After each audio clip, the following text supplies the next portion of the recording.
कांग्रेस के समय में सभी लोगों को बराबर दृष्टि से देखा जाता था। धोखाधड़ी किया जा रहा है। 4 साल के लिए आर्मी बहाली का जो अग्निवीर योजना लाया गया है, जानते हैं अग्निवीर सेना जो है इसका पहला शिकार कौन हुआ है? हमारा खुद उनके पार्टी के 2 आदमी अभी शिकार। तमाम जो कांग्रेस पार्टी के कार्यकर्ता है शामिल हो रहे हैं और अच्छा बात है कि इस मौके पे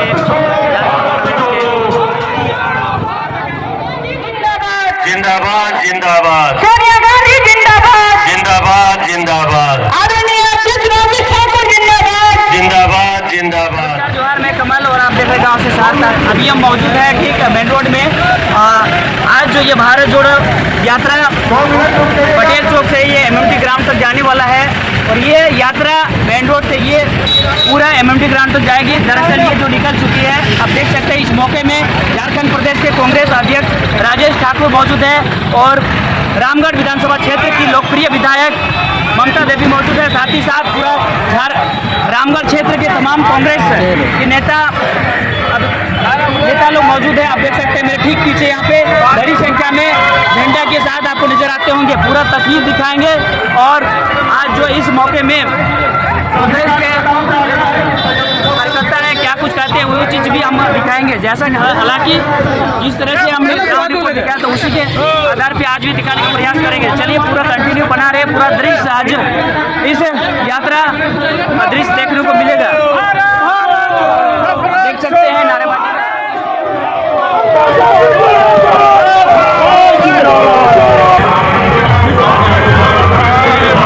देख सकते हैं अभी पूरा तमाम जो कांग्रेस पार्टी के कार्यकर्ता है शामिल हो रहे हैं। अच्छा बात है कि इस मौके पे कांग्रेस अध्यक्ष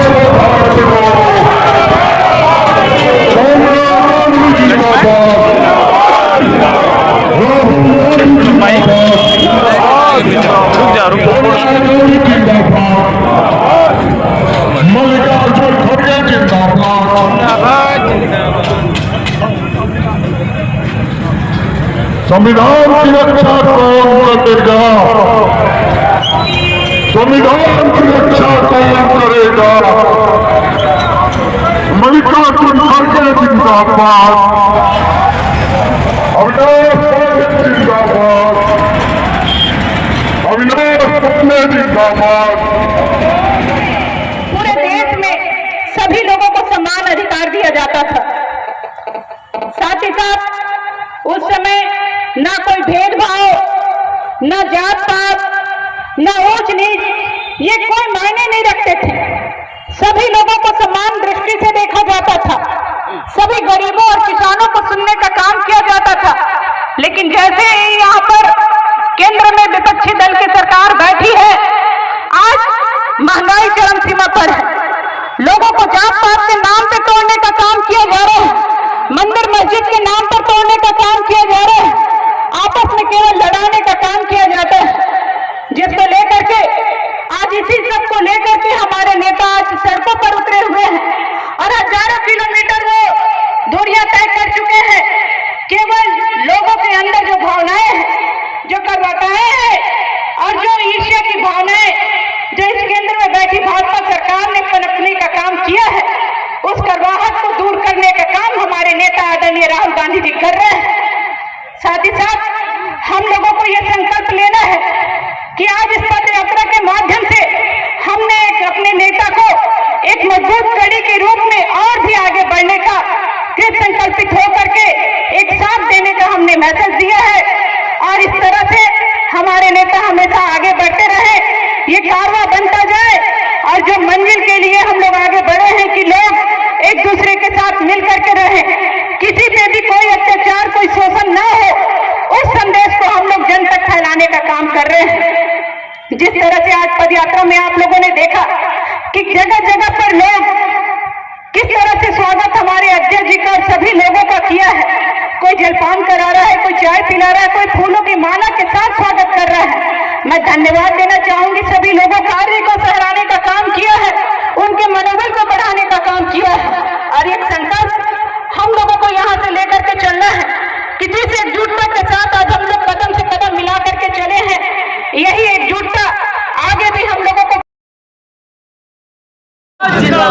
देखिए, भारत जोड़ने का मतलब भारत जोड़ने से कांग्रेस जरूर कर रही है। हमारे राष्ट्रीय अध्यक्ष आदरणीय राहुल गांधी जी ने संकल्प लिया है कि जो चरम पर नफरत है, जो चरम पर महंगाई है, जो चरम पर बेरोजगारी है, उसको खत्म करने के लिए हमें जिसके कारण घरों का रिश्ता टूट रहा है, समाज टूट रहा है नफरत की वजह से, उन सारी चीज़ों को खत्म करने के लिए वो यात्रा पे निकले हैं। इसका कोई बहुत राजनीतिक मकसद नहीं है। ये सही है कि जब भी कोई पार्टी कोई यात्रा निकालती है तो उसका राजनीतिक मकसद होता है, लेकिन सच्चाई ये है कि आदरणीय राहुल गांधी जी ने तमाम समाज के लोगों को आगे बढ़ के, जो एक्टिविस्ट हैं, सोशल एक्टिविस्ट हैं, जो खिलाड़ी हैं, सभी तरह के लोग, फिल्म कलाकार हैं, सभी तरह के लोग आदरणीय राहुल गांधी जी के साथ चल रहे हैं और हम लोग भारत को जोड़ने में सफल हो रहे हैं, क्योंकि भारत हमने बनाया है, बचाने की भी जिम्मेदारी हमारी है। यात्रा है, ये क्या चीज़ है और किस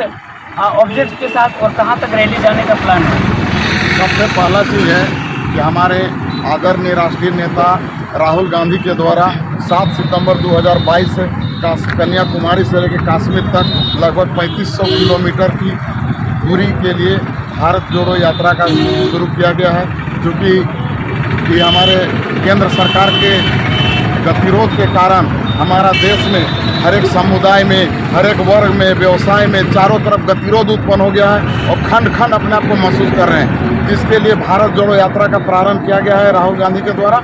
उसके समर्थन में हम लोग जो यात्रा है, जहां जहां नहीं निकल रही है उनके समर्थन में हम लोग निकाल रहे हैं और उसी के संदर्भ में आज झारखंड प्रदेश के रामगढ़ जिला में जिला स्तरीय भारत जोड़ो यात्रा का एक समर्थन में हम लोग यहाँ रैली निकाला है। आज यात्रा कहाँ से कहाँ जाएगी? ये पटेल चौक से प्रारंभ होगी, परंतु पूर्ण रूप से ब्लॉक चौक से प्रारंभ होते हुए सुभाष चौक, थाना चौक होते हुए MMT ग्राउंड, जिला ग्राउंड में हम लोग समापन करेंगे। वहाँ हम सभा में तब इसको परिवर्तित किया जाएगा और सभी कार्यकर्ताओं को संबोधित किया जाएगा। क्या उम्मीद है कि आज का कार्यक्रम सफल होगा? जैसा कि आपने कहा कि खंड खंड हो गया है आज देश, तो क्या सफल होगा? किसान जब भी कोई फसल का बीज बोता है तो उम्मीद के साथ ही बोता है कि हमें पूर्ण रूप से फसल का उपज होगा और हम लोग कभी निराशा का हाथ नहीं लगाए, इसलिए आज का ये यात्रा ये सफल रहेगा। जैसे कि आपने कहा और उसके हिसाब से एक सवाल लेना चाहेंगे, आज जो मोदी सरकार है ये आप समर्थन कर रही है, उनका कार्यकाल से सहमत है कि ना नहीं है? नहीं, हम लोग मोदी की सरकार से सहमत नहीं है। क्या कहना चाहेंगे उन सरकार के खिलाफ? क्योंकि जो भी लोकतांत्रिक देश होता है, उस देश का जो प्रधानमंत्री होता है उसका एक ही उद्देश्य होता है कि हम अपने नागरिकों को आर्थिक विकास करेंगे, शैक्षणिक विकास करेंगे, औद्योगिक विकास करेंगे और उत्तम शिक्षा, मकान उपलब्ध कराएंगे। परंतु ये हमारा जो केंद्र सरकार है और तानाशाही प्रधानमंत्री है, इसके द्वारा सिर्फ जातिवादी मंदिर मस्जिद उलझन करना यही इनका उद्देश्य रहा है और सांप्रदायिक तनाव उत्पन्न करा के अपना रोटी सेकना चाहते हैं, जिसके चलते हम लोग कभी उनका समर्थन में नहीं। हमको रोजगार चाहिए, हम शिक्षित हैं, जागरूक हैं और शिक्षा चाहिए। नारा गाँव गाँव अगर जाते हैं तो गाँव मोदी मोदी ऐसे नारा आते हैं, कहीं ना कहीं लगता है कि वो लोग अच्छा काम किया होगा। आप इसको किस तरह से देखते हैं? हम इस तरह से इसको देखते हैं मोदी का नारा को, कि जो नौजवान होते हैं ना, जिस तरह नया कंप्यूटर का जो सॉफ्टवेयर नहीं डाला रहता है तो उसका हार्ड डिस्क खाली रहता है, दूसरी तरह हमारे नया जो युवा पीढ़ी है उनका दिमाग खाली है, उनके दिमाग में सॉफ्टवेयर डाल दिया जा रहा है कि मोदी करते रहता है, जिसका परिणाम है कि जब उनका 35 साल उम्र हो जाएगा ना, 2024 में अगर मोदी जी आ गए भगवान की कृपा से या नहीं भी आए, तो इन लोगों का जिस तरह दवाई का जो वैधता तिथि समाप्त हो जाती है, दवाई एक्सपायर कर जाता है ना खाने योग्य, उसी तरह युवा पीढ़ी का जब डेट एक्सपायर कर जाएगा उसके बाद उन लोग पछतावा के सिवा उनके पास कुछ नहीं रहेगा, जिसका परिणाम देखिए। और देश का सुरक्षा के लिए जो हमारे आर्मी के जवान देश के सरहद पर अपना जान न्यौछावर करते हुए देश की सुरक्षा करते हैं, उनके साथ भी धोखाधड़ी किया जा रहा है। 4 साल के लिए आर्मी बहाली का जो अग्निवीर योजना लाया गया है, जानते हैं अग्निवीर सेना जो है इसका पहला शिकार कौन हुआ है? हमारा खुद उनके पार्टी के 2 आदमी अभी शिकार हो चुके हैं, अग्निवीर बन चुके हैं, एक नितिन गडकरी और एक मुख्तार अब्बास नकवी। ये बीजेपी से अग्निवीर का घोषणा कर चुके हैं, इन लोगों को कहीं जगह नहीं मिल रहा है। आपकी तरफ से इस पद यात्रा जो है भारत जोड़ो यात्रा के माध्यम से तमाम जनता होगा झारखंड का या फिर रामगढ़वासी की जनता को क्या संदेश देना चाहिए? हम यही संदेश देना चाहते हैं कि जो आपने भूल की है उस पर सुधार करिए और फिर से पुनः जो आपको देश की गुलामी से जो मुक्ति करा के जो देश आपके बीच में लाया था, उस झंडे के नीचे और पार्टी के नीचे और उसके सिद्धांत के नीचे आप लोग पुनः वापस आइए। इसी में आप लोगों की सुरक्षा है।